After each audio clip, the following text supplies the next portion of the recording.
going to video. So we're going to post these on our social media, and there's a Trump Facebook page. So that if 2 months from now you say, I'd like to see who the governor candidates were that spoke, you'll be able to pull out just the governor candidates. If you want to see school board, you'll be able to pull out just the school board candidates. And I think that'll make life a little easier for us, because all we want to do is get educated so we can make an intelligent vote when the time comes. We've got our 2 camera crew right here. So when Mr. White speaks, if he'll start it again, and then when he's done, if he'll stop it. And then, like I said, this will help us make an intelligent decision on who to vote for. And then when the meeting is over, interact with each other. Ask them whatever questions you may have had at that time. Yes, sir? We're going to be able to ask both of them a couple of questions before we interact, if we have time left. My intent is one-on-one with everyone. And because one person, the reason I say that is one person have a question takes 25 minutes to answer it, he or she already knows the answer to the question that they asked. Yeah. I want you to get your own personal time with these candidates. Sure. Mr. White? Yes, sir. You're up. All right, very good. Same format, and our intent also in this meeting is all governor, all school board candidates ask the same question. I think that in essence of fairness, that's the best bet unless someone's an incumbent. There may be 1 or 2 other questions. Bruce, 2 minutes, just like, I'm sorry, Bruce, I wonder why you played. Mr. White, Bob, let's go on first names.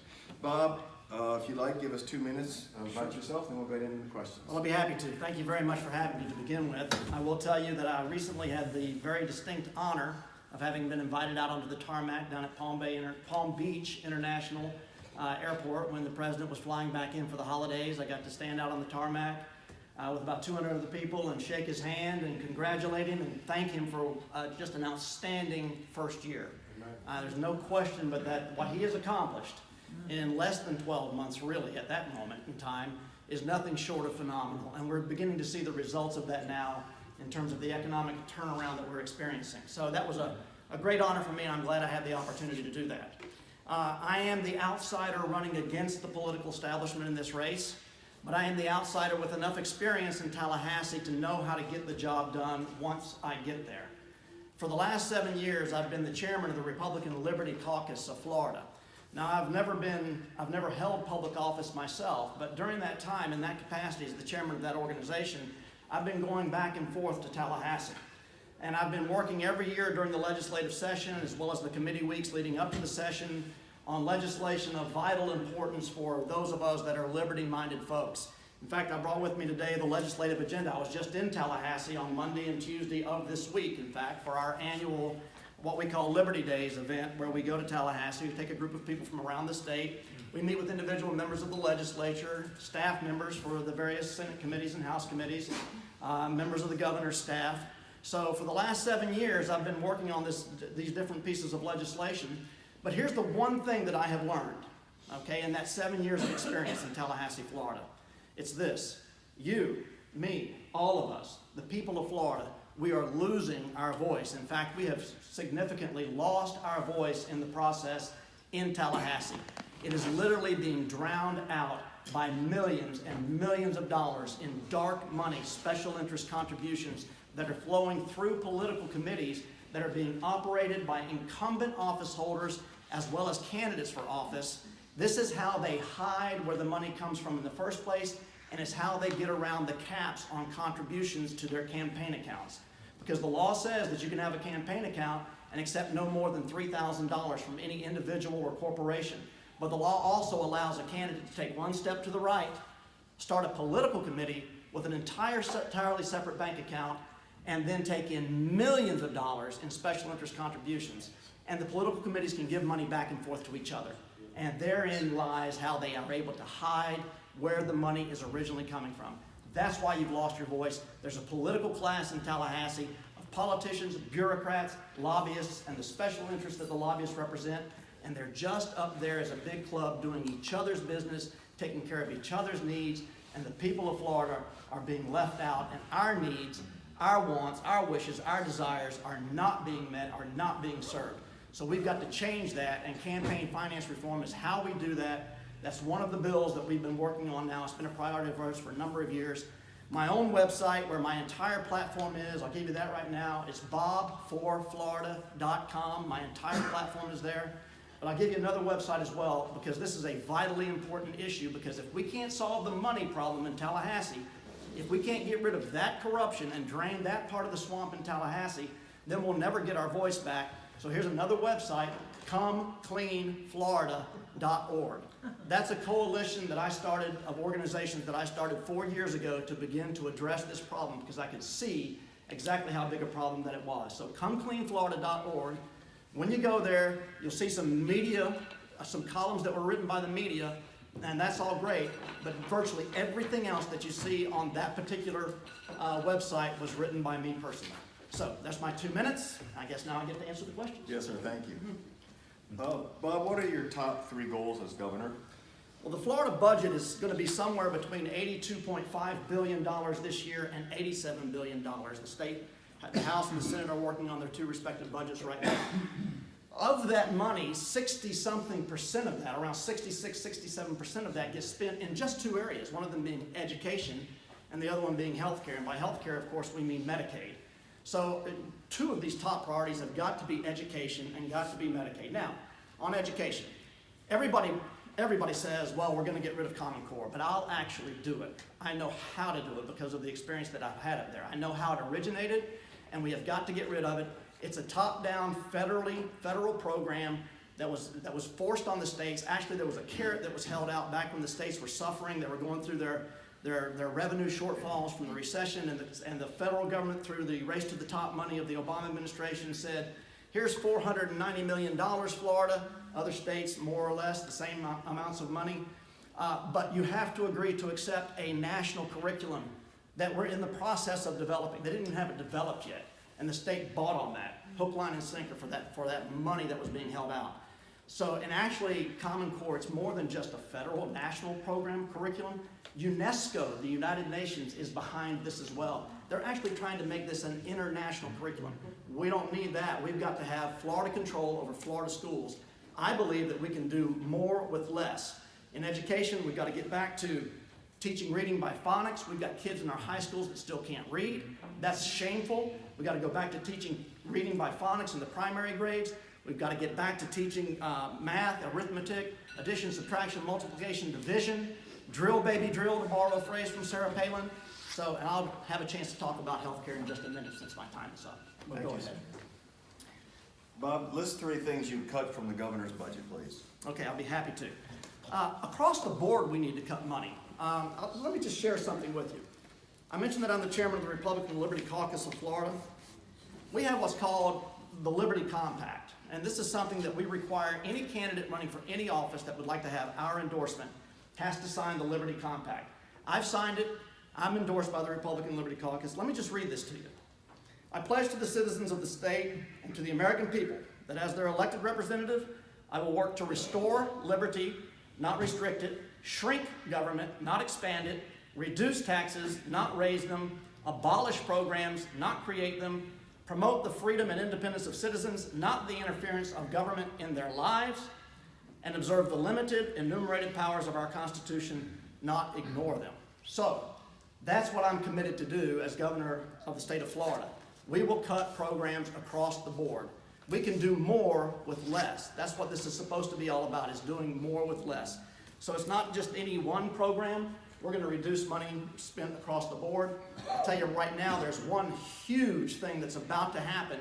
And if you have a chance, call your local representatives, call Senator Baxley, tell them not to put the $100 million annually into Florida forever. That is a complete boondoggle, and hopefully I'll have an opportunity to talk more about that later. Got my time again. Thank you. Bob, what are your thoughts regarding programs such as Enterprise Florida that attract businesses, tourism, and residents to our state? I am opposed to corporate welfare, I am opposed to crony capitalism, and I am opposed to the government picking winners and losers. Now, that doesn't mean that I'm opposed to economic development. It doesn't mean that I'm opposed to growth. But here's what we know. Those of us that have been involved in the economy, that have been involved in business as I have, the #1 job creators in our economy have always been small business and startup business. It's never been the giant corporations. I agree with a tremendous amount of what Rick Scott has done in his time as governor, and I certainly hope he runs against Bill Nelson and beats the you-know-what out of him. Okay, we all want that to happen. But I disagree with the governor when it comes to Enterprise Florida and even Visit Florida. Because there's no reason why we should just take taxpayer dollars and give it away as grants to a corporation. I don't have a problem with tax incentives, tax abatements. I don't have a problem with those kinds of things. But when you just take taxpayer dollars and just kind of throw it on the floor and invite anybody that wants to come in and pick it up, because what they do is they come here with an agreement that says that they're going to employ X number of people at X average wage per job, and then they get here and they don't meet those requirements, they don't meet that agreement. There's this Enterprise Florida Board of Directors that just says, well, don't worry about it, we'll just rewrite the agreement for you. And by the way, that Enterprise Florida Board of Directors, they each pay $50,000 to be on the board, and many of them have gotten millions and millions of dollars in Enterprise Florida funds. So if that's not crony capitalism, I don't know what is. So I'm opposed to that. We absolutely need to empower businesses at every level, small, medium, large. It ought to be a level playing field. Everybody ought to have the opportunity to grow and prosper and hire more people. And we do that by getting rid of foolish and unnecessary licensing laws. We're licensing people to braid hair, for gosh sakes. I mean, it's the most ridiculous thing that we put businesses through. We need to get back to an economic climate in this state where you can, in fact, start a business out of your garage. That's almost impossible to do anymore, and we ought to get back to that. So that's how we're going to. That's what we're going to do with economic development. Yes, sir. Bob, regarding the devastation in Puerto Rico, will you explain what involvement, if you're aware? The governor's office has had the date. And what do you see as your involvement for those relocating to our state? Okay, well, of course, we all know they're United States citizens. So they're coming, okay? They have a right to come. And they have a right to be in our schools and all of those kinds of things. And there's been this fear that they are going to predominantly be Democrat voters. And they will predominantly be Democrat voters. But they're not, it's not like the 80-90% range, just so you know. I can give you a little bit of comfort with that, because typically it breaks down more like 65-35. But they are going to be that. The one thing that I will give the governor credit for is that he's gone down to Puerto Rico. He's made an impression down there. He's been involved in the Central Florida area. Kudos to the Republican Party in Central Florida, Orange County, Seminole County, Osceola County. They've had a number of outreach programs that they've done for new arrivals, trying to let them know that, hey, this is a two-party state, and the Republican Party is where you really need to be considering what you've got going on. So we've got to there's going to be a huge impact on our schools. We know that. And so there's going to have to be, when we start working on that education budget, we're going to have to be very careful to make sure that we're alleviating the impact or addressing the impact, because it's going to hit Central Florida primarily because of the theme parks, Disney, etc. There's hospitality jobs there where you don't necessarily need to be able to speak English fluently in order to be able to get a job there. So it's going to impact those schools significantly in that Tri-County area. And you'll see some impact down in the Miami-Dade area as well. But you'll feel it in other places as well. But that's where the biggest impact's going to come from, that influx of people. Thank you. What are your stands on sanctuary cities? All right, I am absolutely opposed to sanctuary cities. I have said from the very beginning that we need statutes, rules, procedures, policies, whatever. There should be 0 sanctuary cities in the state of Florida. We'll close them all down, and it seems like there's a new one springing up. Every couple of weeks you hear about, down in Palm Beach County, they just passed an ordinance, one of the cities down there, to create themselves as a sanctuary city. We got to shut that down immediately, and if we have to withhold funding in order to do that, we'll do it. But we just need to statutorily outlaw it in the state of Florida. I know it's a federal program, but what changes, if any, would you support to the FEMA program? FEMA is really just a huge bureaucracy, and I think that's the biggest problem that we have is that governments don't really produce anything. They spend other people's money. They spend your money, and so the incentives for you get these people appropriating monies, and it's not coming out of their pocket. There's just not a whole lot of governors, if you will, to use an automotive term. There's nothing really not a governor to kind of stop them and rein them in. But we've all seen it. I mean, we've all seen the waste and we've all seen the abuse. They moved it, as I recall, they moved it over underneath the Department of Homeland Security, if I'm not mistaken. So now I would think that we would approach FEMA the same way the Department of Homeland Security should be approaching anything else, and that is that, you know, is FEMA being used to provide for the security of the country if we're going to put it under Homeland Security, or is it just going to be there to bail people out? Two more to go. Regarding the environment, what is your stand on offshore drilling and water rights? Sure, great. I'm opposed to offshore drilling, and I said from the very beginning of this campaign that I was opposed to fracking in Florida. I think, you know, we were talking earlier about Enterprise Florida. You know, Visit Florida, I will say this. We cannot afford to have offshore drilling. Visit Florida as a state agency spending state dollars to try to attract visitors here, I'm opposed to that. The idea, frankly, that if Florida as a state doesn't spend money to attract people here, that no money will get spent, that's simply not true. Every major tourist attraction and theme park in the state is spending buku bucks to bring people to Florida. Every coastal county, every county that has a tourist development council of its own, has a bed tax, has a hotel tax, they're spending buku bucks to bring people to Florida. This idea that if we don't spend it as a state on Visit Florida, people won't come, and let's look where they spent that money in Visit Florida. We know they gave $1 million to Pitbull to do a video down on the beach in Miami with, you know, girls in bikinis. I'm sure that was, you know, well spent money, taxpayer dollars. They paid for a soccer team in England, to sponsor a soccer team in England, to put a little patch on their jersey, okay, that says, you know, Visit Florida. And then they paid millions of dollars for a race car that would be running in the Le Mans circuit that would have decals all over it saying Visit Florida. I mean, that's what I'm saying. Government spending other people's money is not a good thing. It's almost always a bad thing. And that's why we need to be able to know exactly how to approach these issues from a budgetary standpoint and rein them in and get control of it. Last.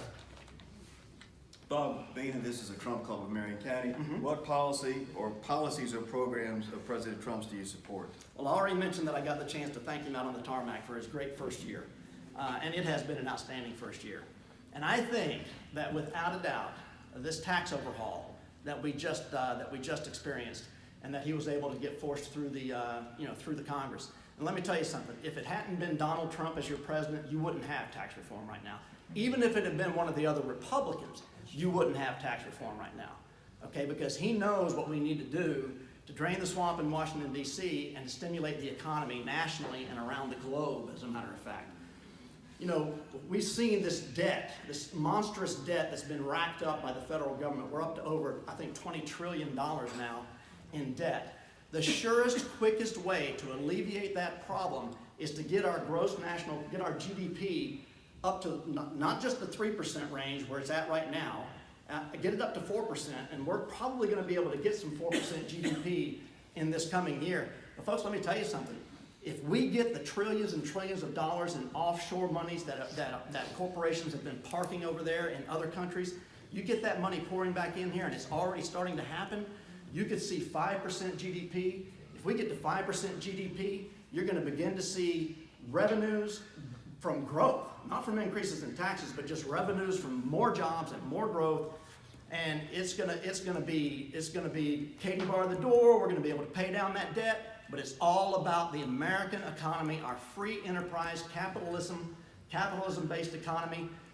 Unleash that and get that growth level up, and we'll be able to begin to do things like paying down that debt, which will be tremendous. Closing, 3 minutes. Sure, happy to. Okay, so I'll tell you a story from my childhood, because I think it helps to define me for you. This is an actual memory of mine, one of the earliest memories that I have, okay, as a child. Not just something that family members told me about, and so I remember it that way. I was 5 or 6 years old. I'm one of 3 children. I had a father, may he rest in peace, that absolutely loved American history. And he loved our national parks. And so we took a lot of family vacations, and they were usually themed vacations. They'd be the battlefields of the Civil War, or they'd be the Revolutionary period, or what have you. We had a family vacation to Washington, D.C. when I was only about 5 or 6 years old. And I remember from that trip, I remember the National Archives building. I remember being there, standing in the line. It's a beautiful hall. I'm sure some of you have probably been there. Beautiful hall, high ceilings. There's kind of an aura of almost reverence about the place. Standing in line for 45 minutes, almost an hour, to get up to that vault where those documents are kept. And, you know, you get up there, and of course I'm only 5 or 6 years old, and so the vault's taller than I am. But I have this memory of my father picking me up and holding me at shoulder level and leaning over the purple ropes that were stanchions that were there so that I could look down through the glass and see our Declaration of Independence, see our Bill of Rights, and see our Constitution, the original documents. And it had a profound effect on me, but not necessarily because I understood at 5 or 6 years old the importance of what I was looking at. But what I understood was that it was important enough for my parents that they took these 3 kids up there and stood in this line for this period of time, and he was whispering to me, trying to explain to me what it was that I was looking at, and just the reverence of the entire situation. So I've really been a constitutional conservative. I like to tell people I've been a constitutional conservative since I was 5 years old. Here's the thing that we have to understand. We all know that there's this separation of powers, right? Everybody thinks of the separation of powers as being horizontal. The legislative, the executive, and the judicial branches. Folks, there's another separation of powers that our founders intended, and it's a vertical separation of powers, okay, between the federal government and the state governments. And let me tell you something. It's not supposed to be with the federal government up here and the state governments down here. It's supposed to be exactly the opposite. The state governments are supposed to be on the top and the federal government on the bottom.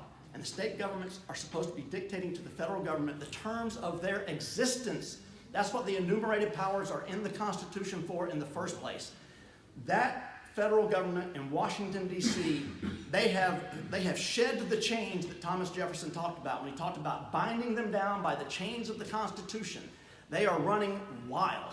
And we need to have governors at the state level, not just in Florida, but throughout the country, that understand how to control the federal government when it gets out of its box, and it is out of its box on so many things.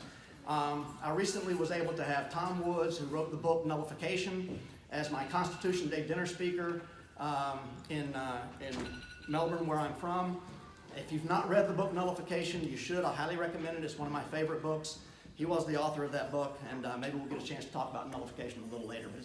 But the state government can say to the federal government, no, enough. We're not going to let you do that anymore because it's not part of your purview under the Constitution. It's not within the enumerated powers. You don't get to dictate the terms to us when it comes to things like education because that's not what you're created to do. Thank you. My pleasure. Thank you.